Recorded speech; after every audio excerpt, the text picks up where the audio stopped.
YouTube, how you doing? Raj from the UK, back again with part 2 of my fragrance articles video.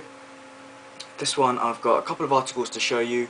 The first one is from Esquire magazine, and this is a great article actually. It's a little bit more in-depth than the other ones I showed, and this one is talking about the House of Chanel. This is from an old magazine, as I mentioned in my part 1, and this is even older. This is September 2010.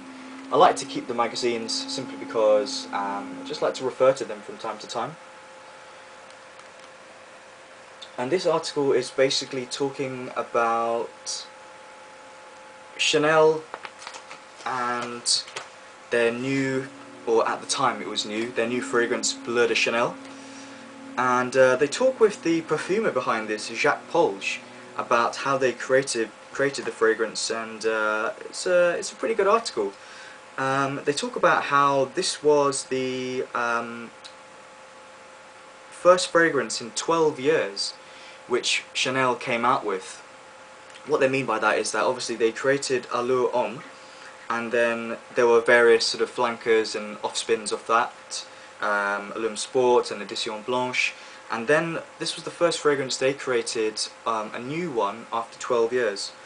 They had released Egoiste in 1990 and Anteus in 1981, so it seems to be like every 10 or 12 years they come out with something new.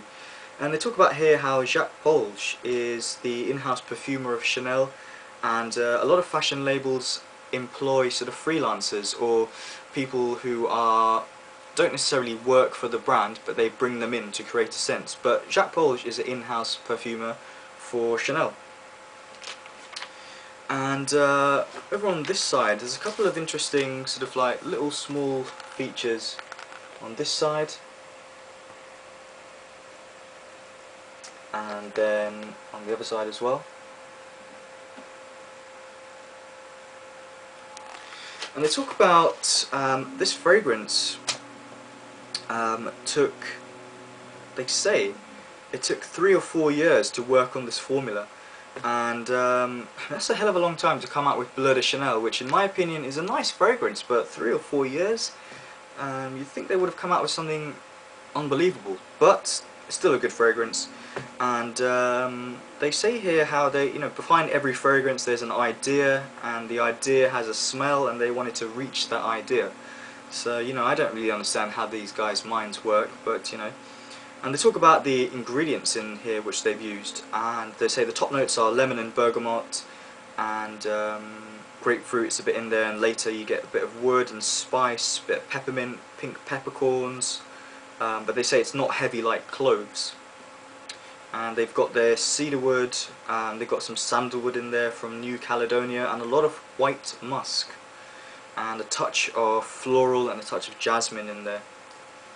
There's also quite an interesting little bit here by Christopher Sheldrake, who worked on this fragrance with Jacques Polge and somebody else who I don't know. They didn't say the name, but there are 3 people who worked on this, and they say they get their jasmine from Grasse. So just here actually, Grasse is in France, and they basically say here that Chanel buys about 1/3 of the world production of jasmine.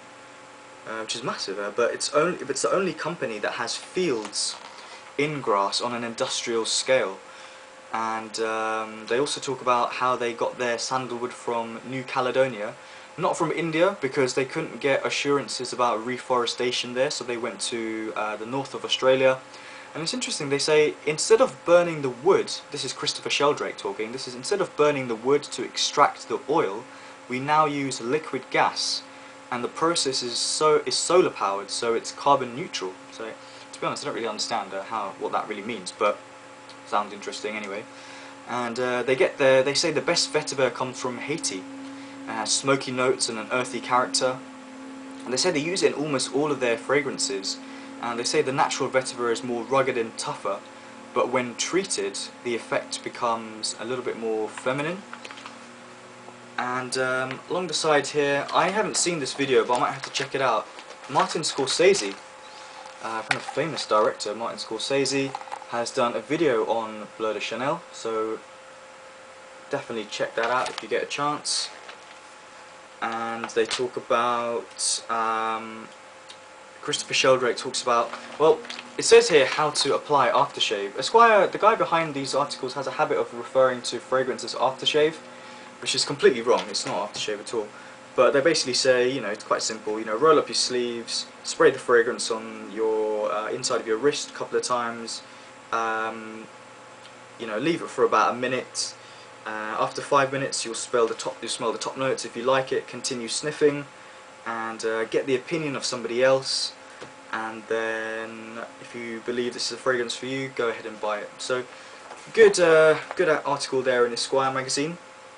There's also another one which I found recently, which is actually, I kind of hit the jackpot with this one. I was in college and they had this one called How to Spend It, which is an article, sorry, not an article, it is a publication from the Financial Times.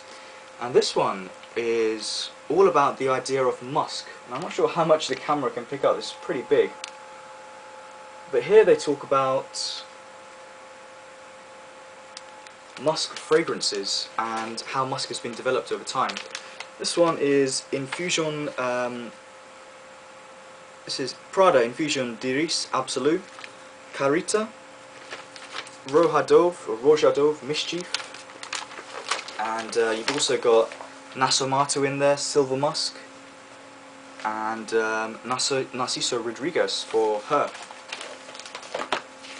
Basically, the article is quite interesting. They basically talk about how musk is very sensual and how it's been used since you know, the 18th century. And musk was, they got it from musk pods, which were pheromone glands on the flank of the male Himalayan musk deer, and they were dried and powdered and soaked in alcohol and used as a fixative for many fragrances. Narciso Rodriguez actually says that the idea of sensuality, he thought it was a bit crazy that something so abstract could evoke such an emotion in him. But he says musk is both sensual and mercurial, with an uncanny ability to reflect the nature of whoever wears it. That's quite interesting. And Narciso Rodriguez, he uses musk oil, and I think Narciso Rodriguez has a fragrance called musk oil for him. But at the end of the 1970s, it says that this source of musk from the deer was outsourced as the animal became a little bit kind of extinct and an endangered species. And later on, people tried to create synthetic musks, and some of these were nitro musks, which got banned by the International Fragrance Association. It was then banned by the European Commission because they had sort of they weren't sure about the side effects and the health impacts.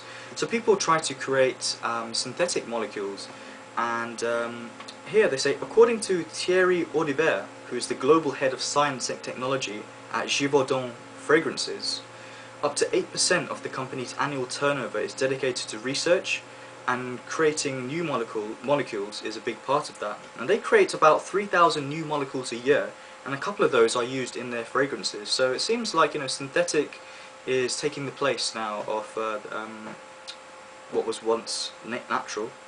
They also talk about how these musk molecules are better for the environment, and they're more easily degradable.